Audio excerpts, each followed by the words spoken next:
6 வருடம் அடிவகத்தில், வலது பக்கம் அடிவகத்தில் நோ, 3 மாதம் தலைவலி. 1 வருஷம் அந்த வலி இருக்குதா? சரியா காட்டுங்க விடத்திருக்குன்னு. இயேசுவின் நாமத்திலே. இப்ப நீங்க வரக்குள்ள இருந்துச்சா? இப்பொழுது இருக்கிறது. இயேசுவின் நாமத்திலே இந்த அடி வயிற்றிலே உண்டாகி இருக்கிற வலி, 6 வருஷமா இருக்கிற இந்த வலி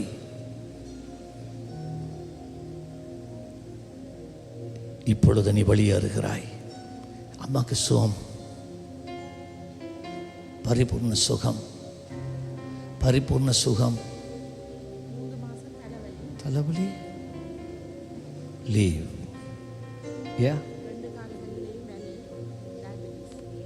ஜீசஸ் லீவ். பரிபூர்ண சுகம், பரிபூர்ண சுகம், பரிபூர்ண சுகம் இயேசுவின் நாமத்திலே. செக் பண்ணி பாருங்க எப்படி இருக்கான். அடிவகத்தில் வலியும் இனி இருக்காது, இனி இருக்காது. ஆண்டவர் ஆசீர்வதிப்பார்.